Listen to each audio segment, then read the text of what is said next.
Hashtag the making of a fighter pilot. Sarah Mitchell never imagined that a small-town girl from Nebraska would one day find herself strapped into the cockpit of an F-16 Fighting Falcon, preparing for what could be her final mission. The journey that led her to that moment began 28 years earlier in the quiet farming community of Cedar Falls, where the loudest sound were typically tractors rumbling through cornfields and the Friday night cheers from the high school football stadium. Growing up as the youngest of 4 children, Sarah learned early that she had to fight for attention in the Mitchell household. Her 3 older brothers dominated every conversation at the dinner table, usually discussing sports, hunting, or their weekend adventures. Sarah's father, a Vietnam War veteran who flew helicopters, would sometimes share stories from his military days, but these tales were always directed at the boys. It seemed natural to everyone in the family that the Mitchell sons would eventually follow in their father's footsteps, perhaps joining the military or taking over the family farm. But Sarah had different dreams brewing in her mind. While her brothers spent their afternoons throwing footballs and working on car engines, she found herself gazing up at the endless Nebraska sky, watching the occasional military aircraft that would pass overhead. Her father had given her a pair of old binoculars when she was 8 years old, originally intended for birdwatching. Instead, Sarah used them to track every airplane that crossed their property, learning to identify different aircraft types by their silhouettes and engine sounds.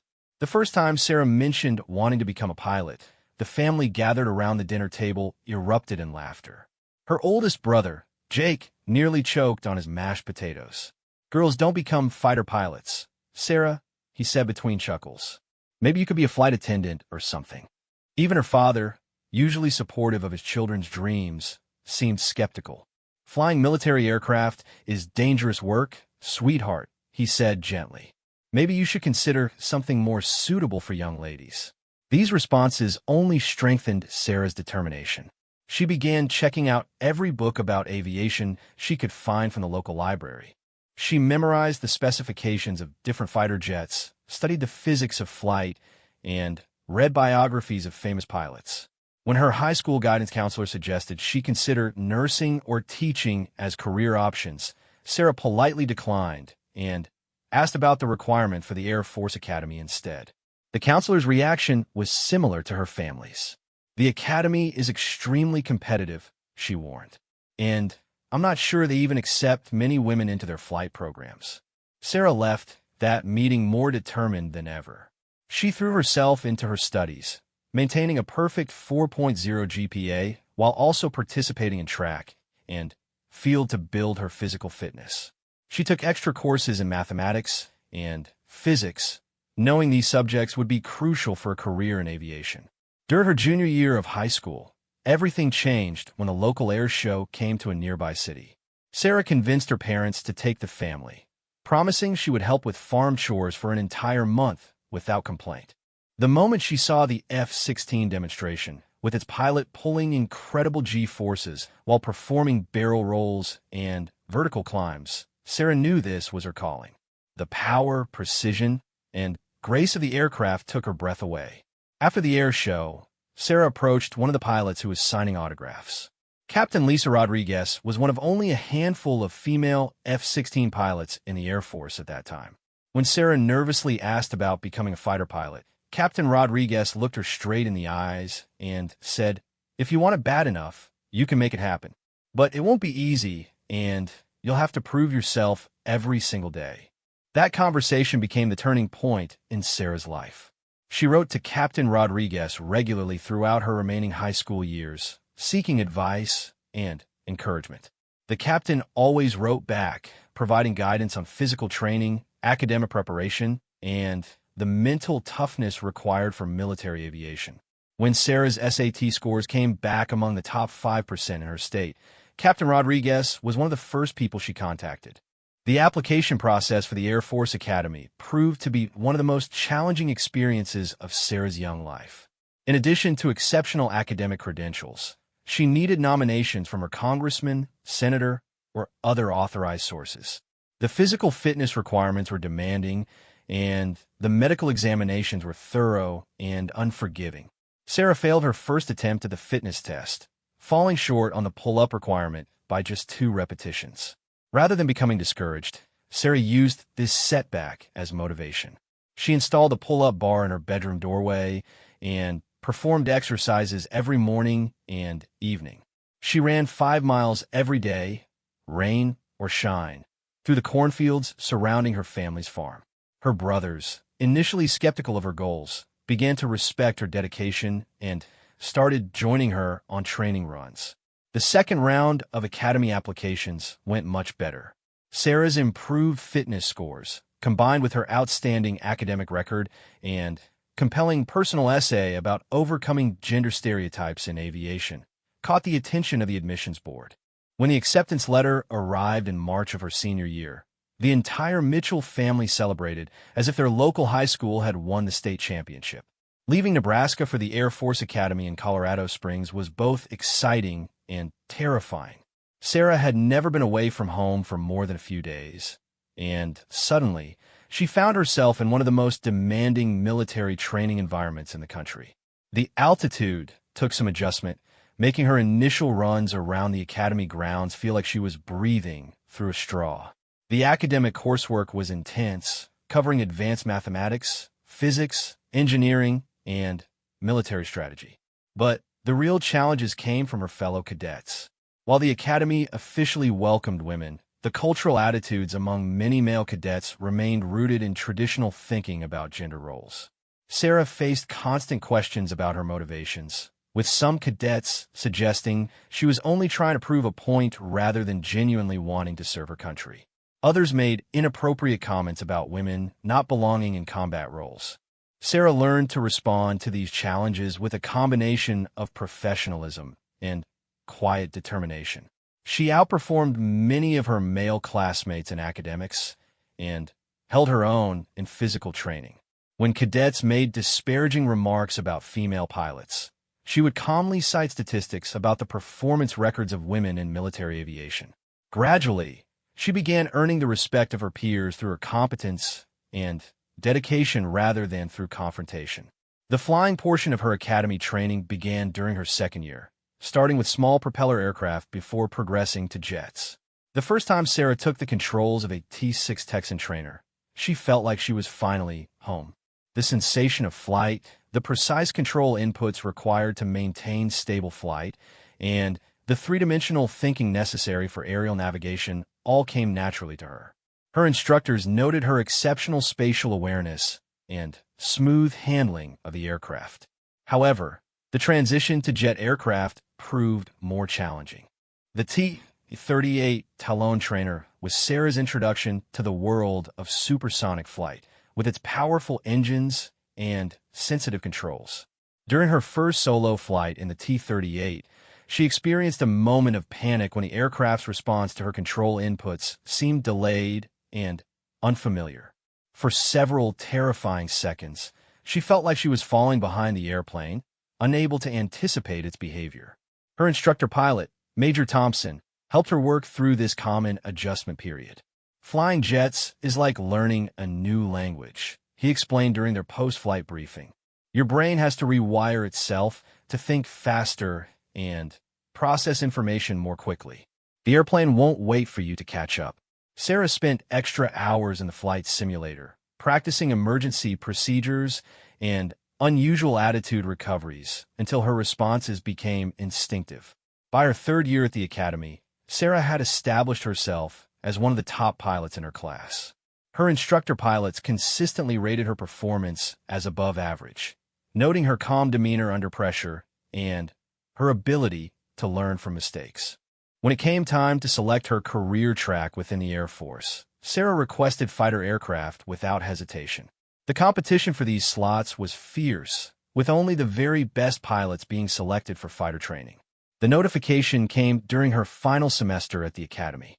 Sarah had been selected for undergraduate pilot training with a follow-on assignment to F-16 training at Luke Air Force Base in Arizona. The news felt surreal after years of working toward this goal. Her family, who had initially been skeptical of her aviation dreams, now beamed with pride at their daughter's accomplishment. Graduation day at the Air Force Academy was emotional for the entire Mitchell family. As Sarah received her commission as a second lieutenant, Her father approached her with tears in his eyes. "I was wrong to doubt you," he admitted. "You've proven that determination and skill matter more than anything else. I'm proud to call you my daughter and fellow pilot." But Sarah knew that her real challenges were just beginning. Fighter pilot training would push her to limits she had never experienced. The aircraft were more powerful, the missions more complex, and the margin for error virtually non-existent. She would be flying machines capable of speeds exceeding twice the speed of sound, carrying weapon systems that could engage targets miles away. The responsibility was enormous, and the stake for life and death. As she prepared to leave Colorado Springs for Luke Air Force Base, Sarah reflected on the journey that had brought her to this point. From a small farming town in Nebraska to one of the most elite training programs in the military, she had overcome skepticism, physical challenges, and self-doubt. But she also understood that becoming a fighter pilot was not just about personal achievement. She would be defending her country and potentially putting her life at risk for the freedom and security of others. The drive to Arizona took her through some of the most beautiful and desolate landscapes in the American West. As she crossed into the desert environment where she would spend the next year learning to master the F-16, Sarah felt a mixture of excitement and apprehension. She had proven she could compete with the best pilots in the country, but now she would need to demonstrate that she could handle the ultimate responsibility of flying one of America's premier fighter aircraft.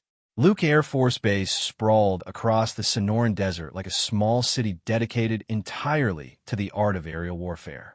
The flight line was packed with rows of F-16 Fighting Falcons, their sleek gray forms shimmering in the desert heat. The sight of so many fighter aircraft in one location was breathtaking and slightly overwhelming. Soon, Sarah would be responsible for operating one of these sophisticated machines, each worth tens of millions of dollars and capable of incredible destructive power.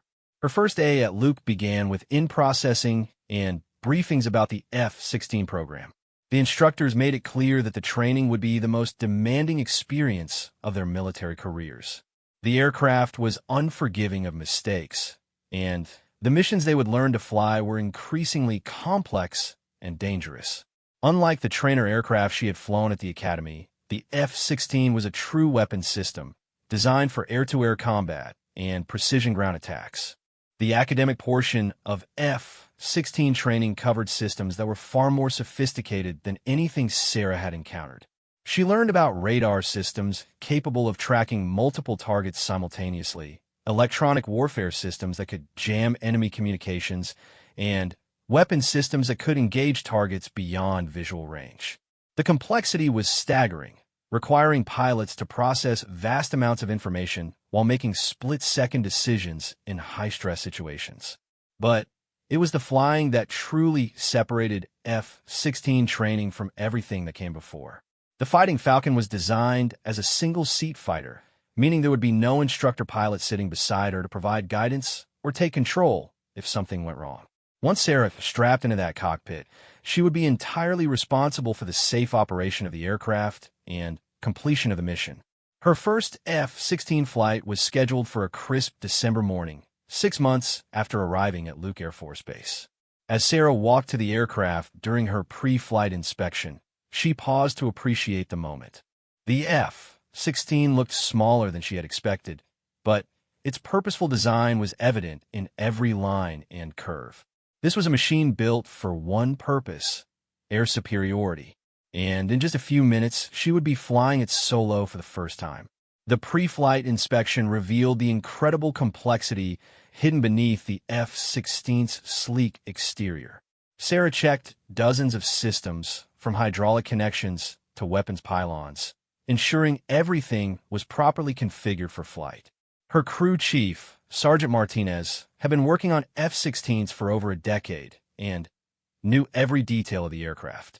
"She's a good bird, Lieutenant," he assured Sarah. "Treat her right, and she'll bring you home safe." As Sarah climbed into the cockpit, the reality of her situation hit her fully. She was about to become one of fewer than 100 women qualified to fly the F-16 Fighting Falcon. The path that had started with a young girl watching airplanes through binoculars in Nebraska was reaching its culmination. But she also knew this was really just the beginning. Becoming qualified to fly the F-16 was only the first step toward becoming a combat-ready fighter pilot. The engine start sequence was familiar from countless hours in the simulator, but hearing the actual F-16's engine wind up to full power sent chills down Sarah's spine. The sound was unlike anything she had experienced, a deep, powerful roar that seemed to shake the entire aircraft. As she taxied toward the runway, Sarah could feel the incredible energy contained within this machine, just waiting to be unleashed. Tower clearance came through her headset crisp and clear. Sarah advanced the throttle and felt the F-16 leap forward with authority she had never experienced in any other aircraft. The acceleration pressed her back into the ejection seat as the desert landscape blurred past the canopy. At rotation speed, she pulled back gently on the stick, and the Fighting Falcon rose into the crystal-clear Arizona sky like it had been waiting its entire existence for this moment. For the next hour, Sarah explored the flight envelope of her new aircraft, learning its capabilities and limitations.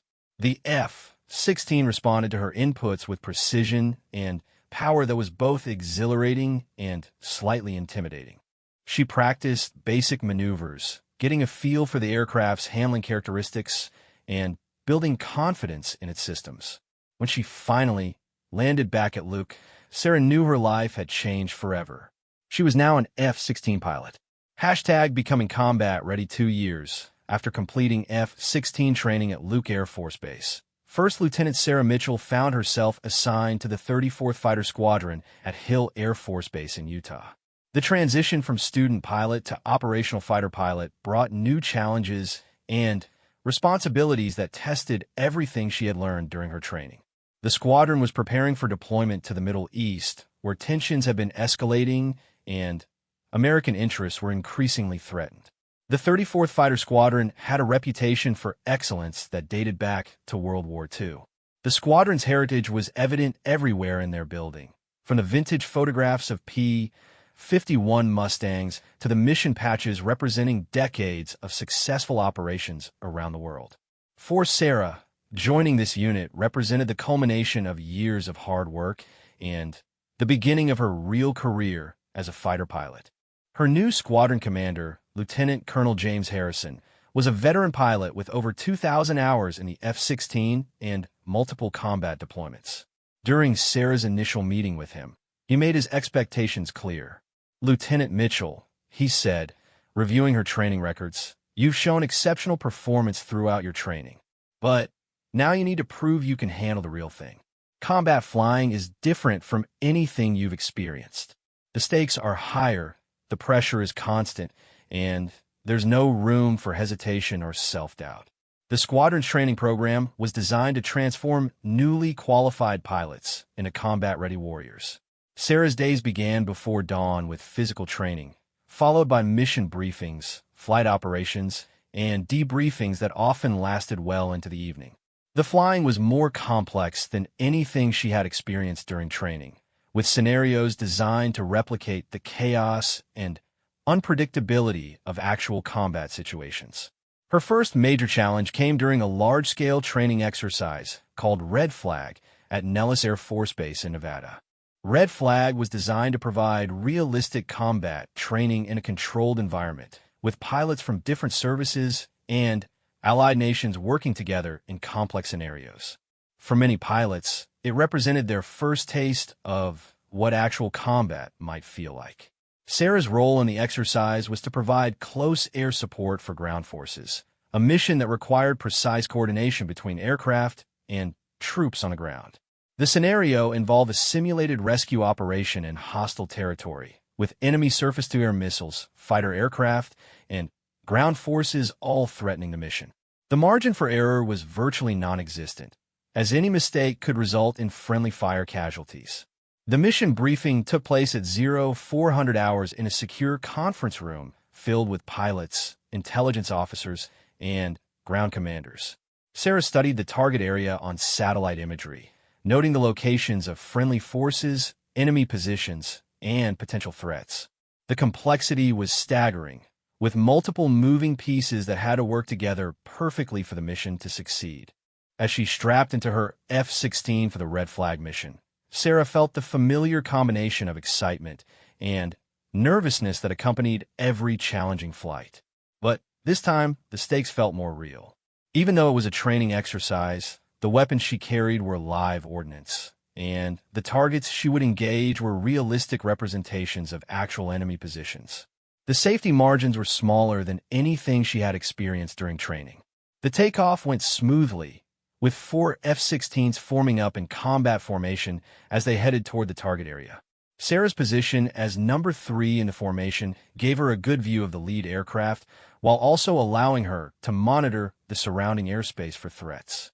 The radio chatter was constant, with controllers providing updates on enemy positions and friendly force locations. When they reached the target area, chaos erupted. Simulated surface-to-air missiles lit up Sarah's radar warning receiver, indicating multiple threats from different directions. Enemy fighters appeared on her display, requiring immediate defensive maneuvers while still maintaining awareness of the ground situation. The workload was intense, forcing her to process information and make decisions faster than she had ever experienced. The ground forces were taking heavy fire from an enemy position located in a small building complex. Sarah's job was to deliver precision munitions to eliminate the threat without harming nearby friendly forces. The target area was only 200 meters from the good guys, requiring absolute precision in her weapon delivery. Any error in navigation, timing, or target identification could result in a friendly fire incident. As she rolled in on her attack run, Sarah's training took over. She methodically worked through her attack checklist while maintaining awareness of threats and friendly positions. The target appeared in her heads-up display exactly where it was supposed to be, and she squeezed the weapon release button at the precise moment required for accurate delivery. The simulated bomb impacted directly on target, eliminating the enemy threat and allowing the ground forces to continue their mission. The debrief after the red flag mission was thorough and honest, with instructors pointing out both successes and areas for improvement. Sarah's weapon delivery had been accurate, but her communication with other aircraft could have been better. She had also been slow to react to one of the simulated missile threats, a delay that could have been fatal in actual combat. Despite these criticisms, her overall performance was rated as satisfactory for a new combat pilot. Over the following months, Sarah's skills continued to improve through constant training and evaluation. She learned to operate effectively in electronic warfare environments, where enemy jamming could disrupt her communications and navigation systems. She practiced air-to-air combat against both foreign and domestic aircraft, learning to engage targets at beyond visual range while maintaining awareness of friendly forces in the area. One of the most challenging aspects of becoming combat-ready was learning to work effectively with other military units. Fighter pilots often operated in isolation, but modern military operations required close coordination with ground forces, naval units, intelligence agencies, and allied military forces. Sarah had to learn new radio procedures, understand different military cultures, and develop the communication skills necessary for joint operations. Her first real test came during a deployment to Incirlik Air Base in Turkey, where the squadron was tasked with supporting operations in northern Iraq. The mission was to provide air support for Kurdish forces fighting against ISIS, a role that required extreme precision due to the close proximity of friendly and enemy forces. The stakes were real, with actual combat operations and the lives of ground forces hanging in the balance. The briefing for Sarah's first combat mission took place in a hardened shelter designed to protect against rocket and mortar attacks. Intelligence officers described the target as an ISIS command center located in a small town near the Syrian border. Kurdish forces had been trying to capture the town for several days, but were being held back by heavy resistance from well-fortified enemy positions. Sarah's role was to attack specific buildings identified as enemy strongpoints, clearing the way for Kurdish ground forces to advance. The challenge was that civilians might still be present in the area, requiring absolute precision in target identification and weapon delivery.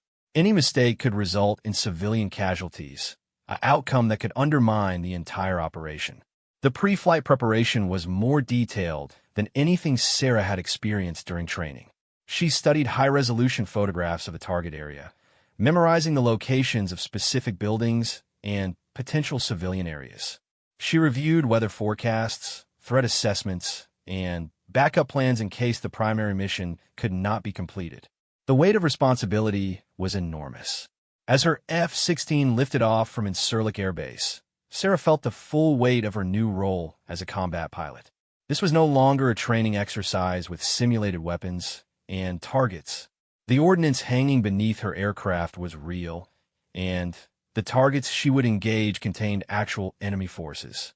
The decisions she made in the next few hours could affect the outcome of ground operations and potentially save the lives of friendly forces. The flight to the target area took 45 minutes, giving Sarah time to review her mission materials and coordinate with other aircraft in the package. 2 other F-16s accompanied her, along with an E-3 AWACS aircraft providing command and control support. The radio traffic was professional and concise, with each pilot knowing exactly what was expected of them. When they reached the target area, Sarah could see smoke rising from several locations where previous airstrikes had damaged enemy positions. Kurdish forces were visible as small groups moving through the outskirts of the town, using buildings and terrain features for cover as they advanced toward their objectives. The sight of actual ground combat from the air was both sobering and motivating. Her first target was a 3-story building that intelligence had identified as an enemy command post. Sarah could see muzzle flashes from several windows, indicating that enemy fighters were actively engaging Kurdish forces from this position. The building was in the middle of a residential area, requiring careful analysis to ensure her weapons would not cause excessive collateral damage. The attack run felt different from training, with the knowledge that real people would die as a result of her actions. Sarah pushed aside these thoughts and focused on her mission, methodically working through her attack procedures while maintaining awareness of threats and friendly positions. When she released her weapon, she watched it guide precisely to the target, resulting in a controlled explosion that collapsed part of the building while leaving adjacent structures intact. The immediate results were visible on the ground, where Kurdish forces quickly moved to exploit the gap created by the successful airstrike. Enemy fire from that position ceased, allowing friendly forces to advance toward their next objective. Sarah felt a complex mixture of satisfaction at the mission's success and soberness about the reality of combat operations. Her second target proved more challenging. Intelligence reports indicated that enemy fighters were using a mosque as a firing position, taking advantage of religious and cultural restrictions that normally protected such buildings from attack. The legal and ethical considerations were complex, requiring approval from multiple command levels before weapons could be employed. While waiting for approval to engage the mosque, Sarah observed enemy fighters moving between buildings, apparently trying to reposition to better engage Kurdish forces. She coordinated with ground controllers to provide real-time intelligence about enemy movements, helping friendly forces avoid potential ambushes and identify new targets of opportunity. The approval to engage the mosque finally came through encrypted communications, along with specific restrictions about which parts of the building could be targeted. Sarah's weapon had to hit a specific section of the structure where enemy fighters were located while avoiding the main prayer area and any areas that might contain religious artifacts or civilian refugees. The precision required for this attack was at the very limits of her training and equipment. Sarah had to account for wind conditions, target movement, and the specific trajectory needed to hit only the authorized portion of the building. As she lined up for the attack, she could see muzzle flashes from the target area, confirming that enemy forces were still active in that location. The weapon release went perfectly, with her precision munition impacting exactly where intended. The explosion eliminated the enemy firing position while leaving the main structure of the mosque intact. Ground forces reported that enemy fire from that location had ceased, and they were able to continue their advance without further casualties from that position. The flight back to Incirlik Air Base gave Sarah time to process what had just happened. She had successfully completed her first combat mission, delivering precise strikes against enemy positions and supporting friendly ground operations. The Kurdish forces had been able to capture several key objectives with minimal casualties, partly due to the close air support provided by her and the other F-16 pilots. The post-mission debrief was thorough, with intelligence officers confirming that both targets had been successfully neutralized. Gun camera footage showed precise weapon impacts with minimal collateral damage, exactly what had been planned. Sarah's performance was rated as exceptional for a pilot on her first combat mission, but she knew this was just the beginning of what would be a long deployment.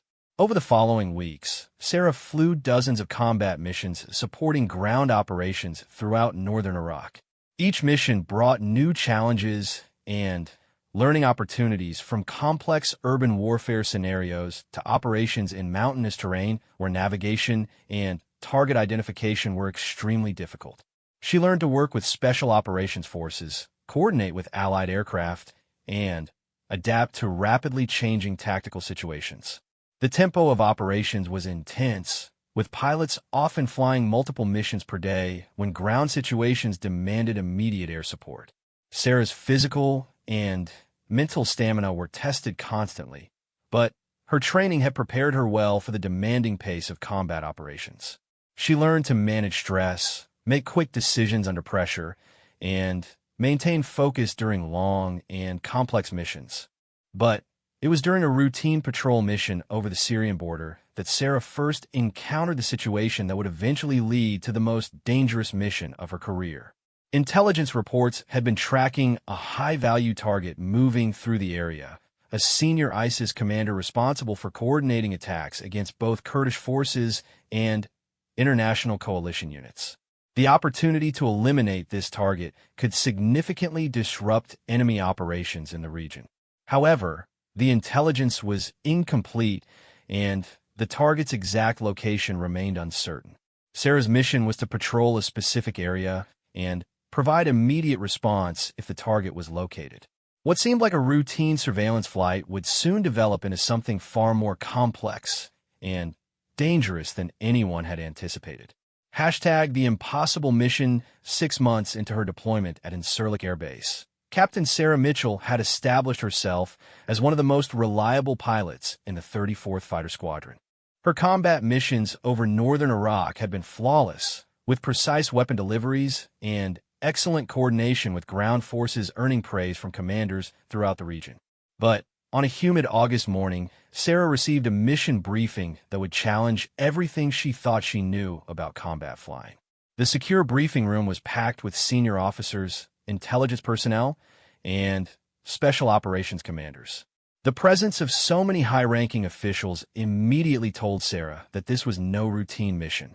Lieutenant Colonel Harrison looked unusually tense as he began the classified briefing, his voice carrying an edge that Sarah had never heard before. "Ladies and gentlemen," he began, "we have been presented with a time-sensitive opportunity to eliminate a high-value target that could significantly impact operations in this theater. However, the mission parameters are unlike anything we have attempted before, and the risks are substantial." The room fell silent as he continued. "The target is Khalid al-Rashid, the ISIS commander responsible for coordinating attacks against coalition forces throughout northern Iraq and eastern Syria. Intelligence has located him at a heavily fortified compound near the city of Raqqa." Sarah felt her pulse quicken as she studied the satellite imagery displayed on the large screens around the room. The target compound was located deep in enemy territory, surrounded by surface-to-air missile sites, radar installations, and fighter aircraft bases. The distance from Incirlik to the target was at the very edge of the F-16's combat radius, meaning fuel would be extremely limited with no margin for error or extended combat. The intelligence officer, Major Patricia Williams, provided additional details that made the mission even more complex. Al-Rashid is scheduled to meet with other senior ISIS commanders tomorrow evening at 1900 hours local time. This represents our best opportunity to eliminate multiple high-value targets simultaneously. However, The meeting is scheduled to last only 30 minutes, giving us an extremely narrow window for the attack. The tactical challenges were staggering. The target compound was protected by a sophisticated air defense network that included SA-6 and SA-11 surface-to-air missile systems, along with numerous anti-aircraft artillery positions. Enemy radar coverage was dense, making it virtually impossible to approach undetected using conventional tactics. Syrian Air Force MiG-29 fighters were based at nearby airfields, capable of intercepting coalition aircraft before they could reach the target area. Colonel Harrison continued the briefing with the mission concept. Due to the target's location and the density of enemy air defenses, conventional attack methods are not feasible. The mission will require a single F-16 to penetrate enemy airspace using terrain masking and electronic warfare techniques. The pilot will need to fly at extremely low altitude to avoid radar detection, navigate through mountainous terrain in minimal visibility conditions, and deliver precision weapons against a heavily defended target. As the details continued, Sarah realized the true nature of what was being proposed. This was essentially a suicide mission, with the pilot expected to fly deep into enemy territory with minimal support and almost no chance of escape if anything went wrong. The fuel requirements alone made it nearly impossible, requiring the pilot to fly a perfect flight profile with no allowance for combat maneuvering or course deviations. The mission planning officer, Major Robert Chun, outlined the specific flight profile that would be required. The pilot will launch from Incirlik at 1,500 hours, flying a circuitous route through Turkish and Iraqi airspace to approach the target from the south. The approach will be conducted at 200 feet above ground level to avoid radar detection, requiring constant maneuvering to follow terrain contours through mountainous areas. Sarah studied the proposed route on her moving map display, mentally calculating the challenges involved. Flying at 200 feet above ground level in mountainous terrain required constant attention and precise aircraft control. Any momentary lapse in concentration could result in controlled flight into terrain, a euphemism for flying into a mountain. The route would take her through some of the most challenging terrain in the Middle East, with peaks reaching over 8,000 feet and valleys that twisted through narrow canyons. The weapons load for the mission was specifically configured for the target. 2 GBU, 12 laser-guided bombs would provide the precision necessary to eliminate the building where the meeting was taking place, while an ALQ-131 electronic countermeasures pod would help defeat some of the enemy radar systems. The configuration left no room for air-to-air missiles, meaning the pilot would be defenseless against enemy fighters after the attack. Major Williams addressed the intelligence picture surrounding the mission. We have confirmation from multiple sources that Al-Rashid will be at this location tomorrow evening. Human intelligence assets have provided detailed information about the compound layout and security procedures. However, we must assume that enemy forces are aware of increased coalition intelligence activity in the area and may have enhanced their defensive preparations. The weather forecast added another layer of complexity to an already challenging mission.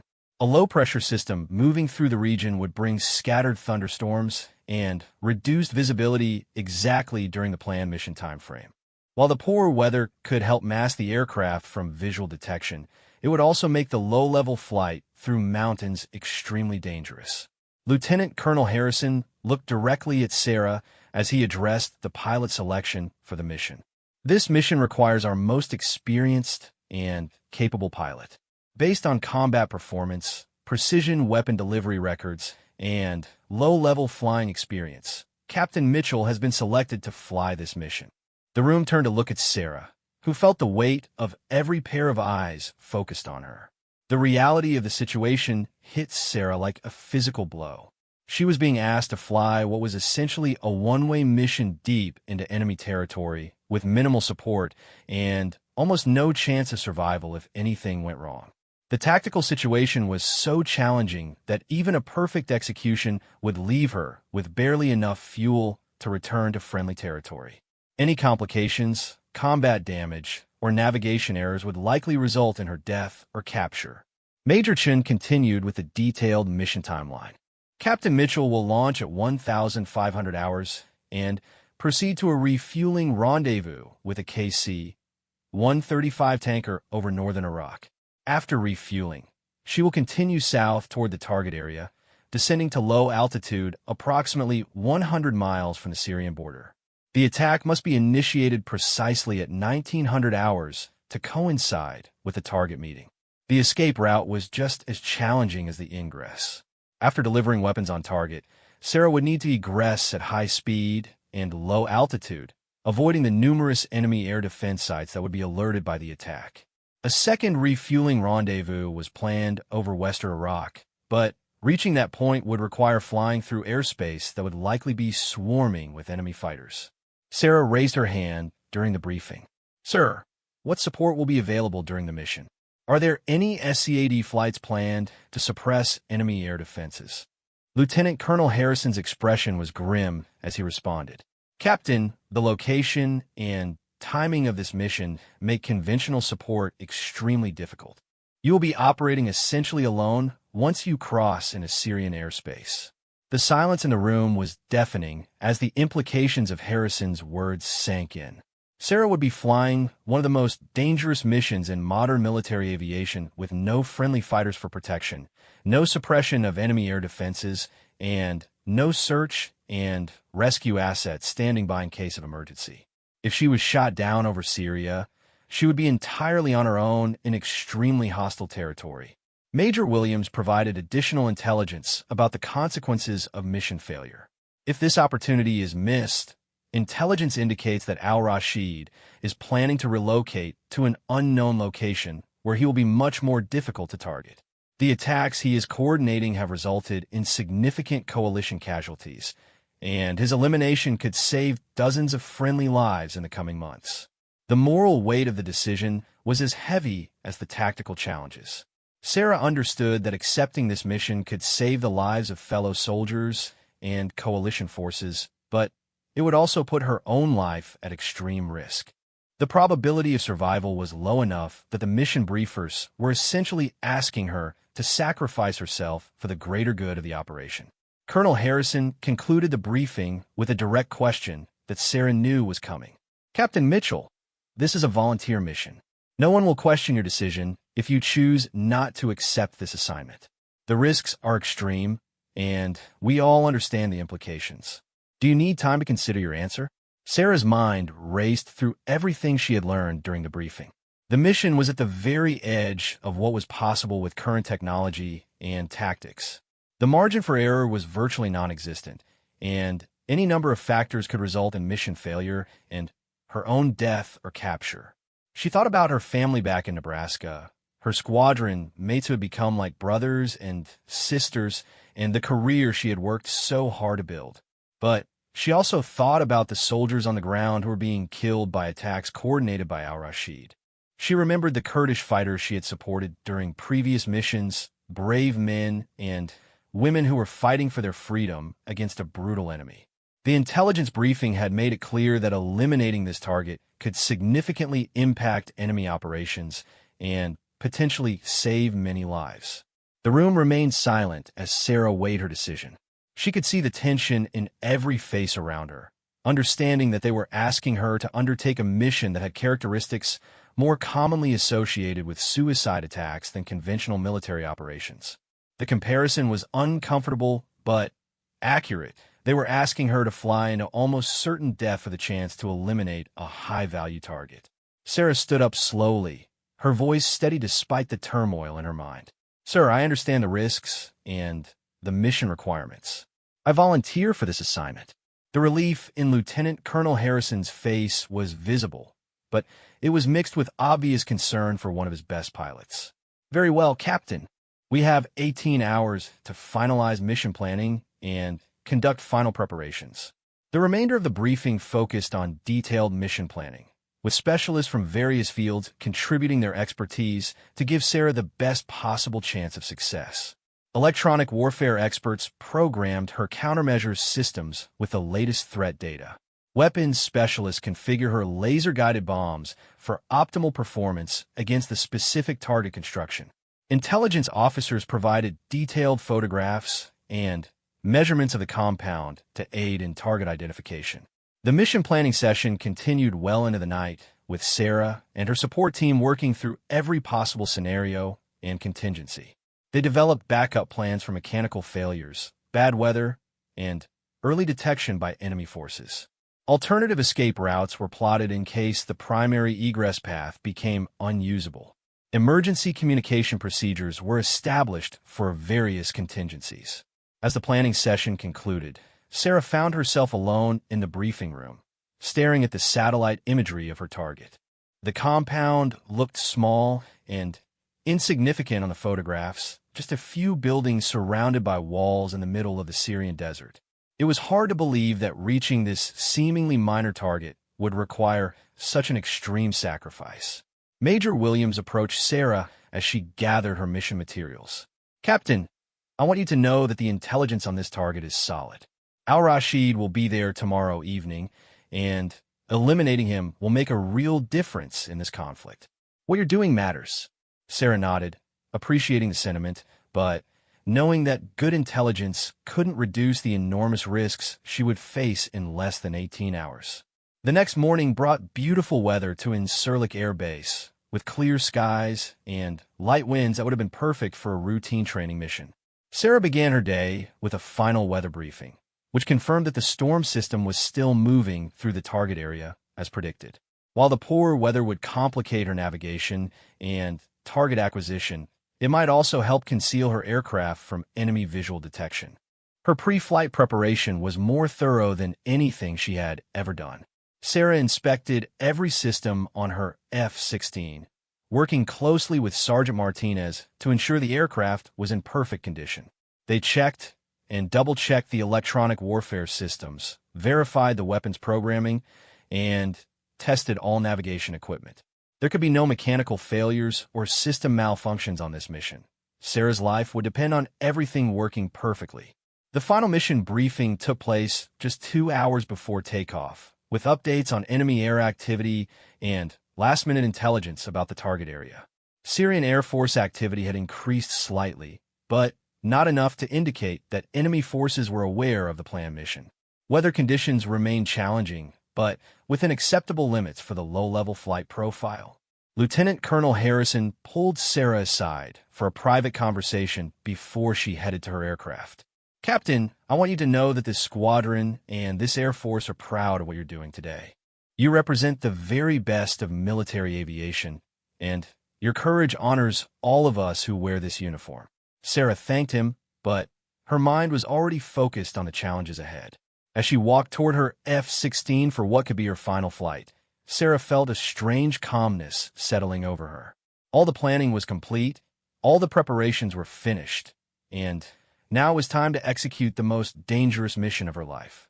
The aircraft looked exactly the same as it had for hundreds of previous flights, but today it would carry her deep into enemy territory on a mission that few pilots could even imagine attempting. The engine start and taxi procedures were routine, providing Sarah with a few minutes of familiar activities before the mission began in earnest. As she lined up on the runway for takeoff, she could see her squadron mates gathered near the operations building, watching their friend and colleague embark on what they all knew was likely a one-way flight. The weight of their hopes and fears was almost as heavy as the fuel and weapons her aircraft carried. Against all odds at exactly 1,500 hours, Captain Sarah Mitchell advanced the throttle of her F-16 and felt a familiar surge of acceleration as the Fighting Falcon leaped into the afternoon sky above Incirlik Air Base.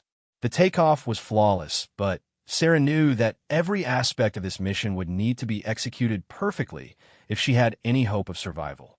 The weight of 2 precision bombs and a full fuel load made the aircraft feel heavy and sluggish compared to her usual training flights.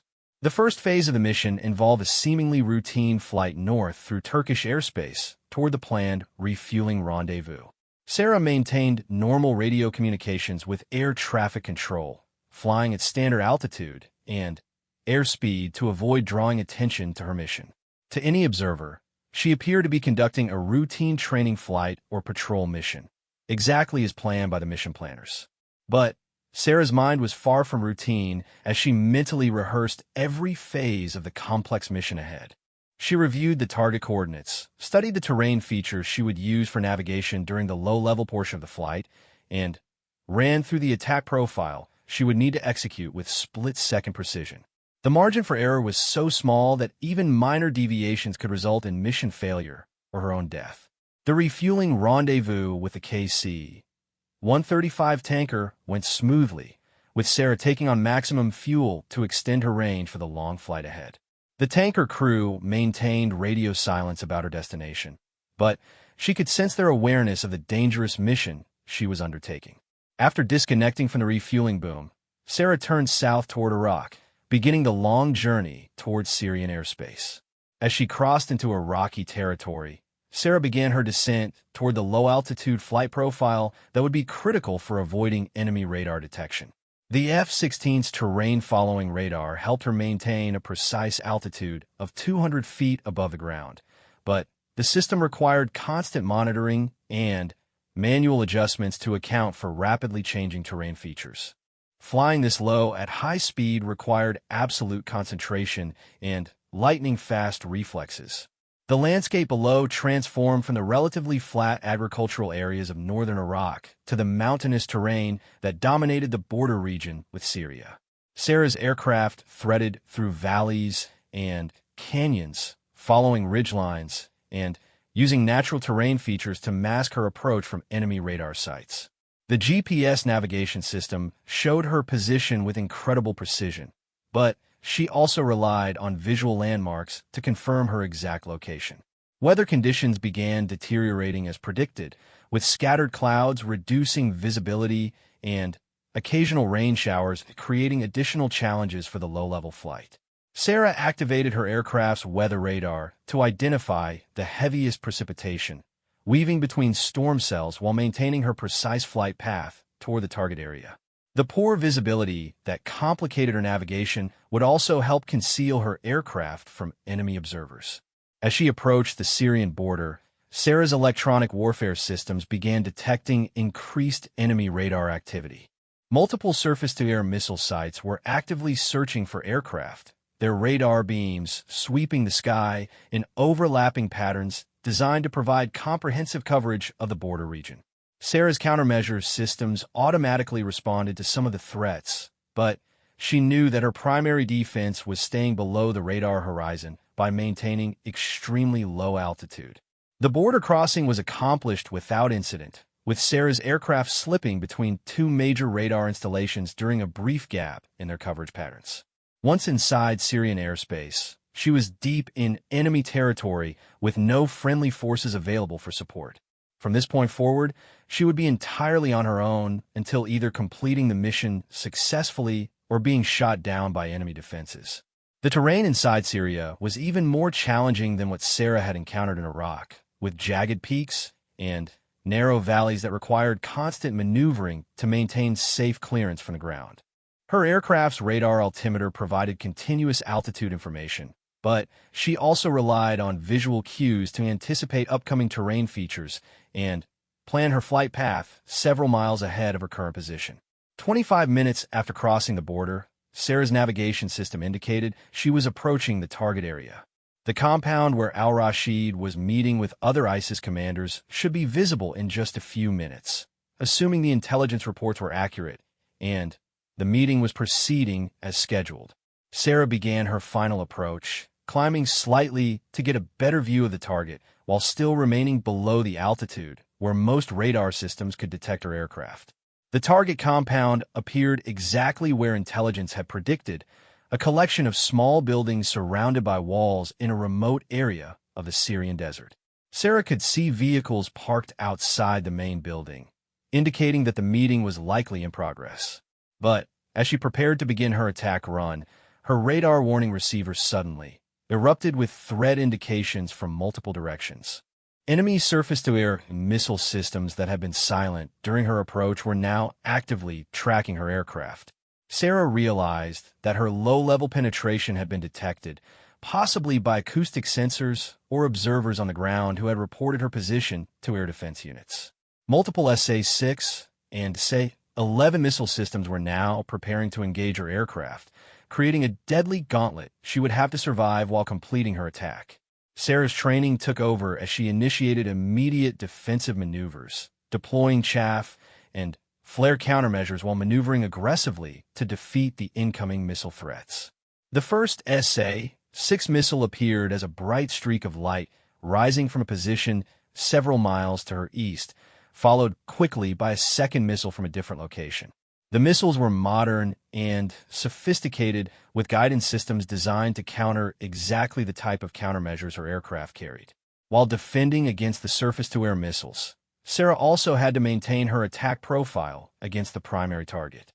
The meeting she was supposed to disrupt would only last another few minutes, and missing this opportunity would mean that the extreme risks of her mission would be wasted. She continued her approach to the compound while simultaneously evading the deadly missiles that were streaking through the air toward her aircraft. The first missile passed close enough to her F-16 that she could see the flame from its rocket motor, but her defensive maneuvers and countermeasures caused it to lose guidance and detonate harmlessly several hundred feet away. The second missile was more persistent, tracking her aircraft despite her evasive actions and appearing to be on a collision course. Sarah pulled her aircraft into a violent climbing turn, using maximum G-force to change direction faster than the missile could compensate. The missile detonated just below her aircraft, close enough that fragments from the warhead peppered the F-16's belly and caused multiple warning lights to illuminate on her instrument panel. Sarah quickly scanned the warnings and determined that while her aircraft was damaged, it was still flyable and capable of completing the attack mission. But she also knew that the damage would likely make her return flight much more difficult and dangerous. Despite the missile attack and aircraft damage, Sarah continued her approach to the target compound. She could see figures moving between the buildings, possibly indicating that the meeting was breaking up early due to the nearby combat activity. If she was going to eliminate al-Rashid and the other terrorist leaders, she had to attack immediately before they dispersed to different locations. Sarah lined up her aircraft for the attack run, designating the main building where intelligence indicated the meeting was taking place. Her laser-guided bombs would provide the precision necessary to destroy the target while minimizing damage to surrounding structures. As she prepared to release her weapons, another surface-to-air missile launched from a concealed position directly ahead of her flight path. The timing couldn't have been worse, with Sarah committed to her attack, heading while a deadly missile streaked directly toward her aircraft. She had seconds to decide whether to abort the attack and defend against the missile or continue the weapon delivery and hope her aircraft could survive the hit. Everything she had trained for, everything she believed in as a military officer, told her to complete the mission regardless of the personal cost. Sarah held her attack heading and released both GBU-12 bombs at the precise moment required for optimal target impact. As the weapons separated from her aircraft, she immediately initiated maximum defensive maneuvers, pulling more G-force than she had ever experienced while deploying every countermeasure her aircraft carried. The SA-11 missile was so close that she could see its guidance fins adjusting as it tracked her evasive maneuvers. The missile detonated just behind her aircraft, with the blast wave throwing the F-16 into an uncontrolled roll while fragments shredded her right wing and damaged her flight control systems. Sarah fought to regain control as warning lights illuminated throughout the cockpit and multiple systems failed simultaneously. For several terrifying seconds, it seemed like her aircraft was going to crash into the desert, ending her life and negating everything she had accomplished. But Sarah's years of training and experience with emergency procedures enabled her to gradually regain control of the damaged aircraft. The F-16 was barely flyable, with reduced hydraulic pressure, partial loss of flight controls, and significant structural damage that made every control input unpredictable. She was losing fuel from damaged tanks, and several critical navigation systems were no longer functional. As she struggled to maintain level flight, Sarah looked back toward the target compound and saw two distinct explosions as her laser-guided bombs impacted the main building. The structure collapsed completely, with secondary explosions indicating that weapons or fuel stored inside had been detonated by the attack. Intelligence would later confirm that al-Rashid and 3 other senior ISIS commanders had been killed in the precision strike. But Sarah's immediate concern was survival. Her aircraft was severely damaged. She was deep in enemy territory, and she had to navigate several hundred miles back to friendly airspace with multiple systems failures and pursuing enemy fighters. Syrian MiG-29s had been scrambled from a nearby airbase and were vectoring toward her position, intent on shooting down the aircraft that had just eliminated some of their most important allies. The return flight became a desperate struggle for survival, with Sarah nursing her damaged F-16 through the mountainous terrain while enemy fighters searched for her position. Her electronic warfare systems were partially disabled, making her more vulnerable to radar detection, and her reduced fuel flow meant she might not have enough gas to reach the planned refueling rendezvous. Every minute of flight brought new challenges and life-threatening emergencies. Sarah's navigation became a combination of dead reckoning, visual landmarks, and intermittent GPS signals from her damaged systems. She had to fly lower than ever to avoid the searching enemy fighters, sometimes with only 50 feet of clearance above the rocky terrain. The damaged flight controls made precise maneuvering extremely difficult, and she had several near misses with mountain peaks as she struggled to maintain her escape route. The pursuing MiG-29s eventually gave up their search, either running low on fuel themselves or losing her track in the mountainous terrain. But Sarah's problems were far from over, as her fuel situation had become critical. The damaged fuel tanks were leaking faster than expected, and her consumption rate was higher than normal due to the less efficient flight profile required to maintain control of the damaged aircraft. When she finally reached the planned refueling rendezvous point over Western Iraq, Sarah was running on fumes with less than 10 minutes of fuel remaining. The KC-135 tanker was exactly where it was supposed to be, with the crew ready to provide emergency fuel for her damaged aircraft. The refueling connection was more difficult than usual due to her flight control problems, but the experienced tanker crew helped guide her into position for the life-saving fuel transfer. After taking on enough fuel to reach friendly territory, Sarah began the final portion of her journey back to Incirlik Air Base. The sun was setting behind her as she crossed back into Turkish airspace, painting the sky in brilliant oranges and reds that seemed to celebrate her survival against impossible odds. But she wasn't safe yet, as her damaged aircraft still had to survive the approach and landing at her home base. The approach to Incirlik was conducted with emergency equipment standing by, including fire trucks and medical personnel prepared for a possible crash landing. Sarah's damaged flight controls made every aspect of the approach more difficult, but she managed to maintain a stable descent path toward the runway. Her squadron mates and ground crews gathered near the flight line, watching anxiously as their colleague attempted to bring her battered aircraft home safely. The landing was harder than normal due to her control problems, but Sarah managed to get the F-16 on the ground in one piece. As the aircraft rolled to a stop, she could see the extent of the battle damage for the first time. The right wing was shredded, with dozens of holes from missile fragments. The fuselage showed impact marks, and hydraulic fluid was leaking from multiple locations. It was a miracle that the aircraft had held together long enough to complete the mission and return home. As Sarah climbed out of the cockpit, she was met by Lieutenant Colonel Harrison and the rest of her squadron. The relief on everyone's faces was evident, as they had spent hours wondering whether their friend and colleague would return from the most dangerous mission any of them had ever seen. Sarah was exhausted, emotionally drained, and still processing everything that had happened during the past 6 hours. The mission debrief confirmed that her attack had been completely successful, with all target buildings destroyed and multiple high-value targets eliminated. Intelligence reports indicated that ISIS operations in the region had been significantly disrupted by the loss of their senior leadership. But Sarah knew that the real victory was simpler than strategic impact. She had survived a mission that should have killed her and lived to continue serving her country. In the weeks that followed, Sarah's story became legendary within the Air Force community, representing the very best of military aviation and personal courage. She was awarded the Distinguished Flying Cross for her actions that day, but Sarah always maintained that she was just doing her job as a fighter pilot. The mission had tested every skill she possessed and pushed her beyond limits she never knew existed. But it had also proven that determination, training, and a little luck could overcome even the most impossible odds.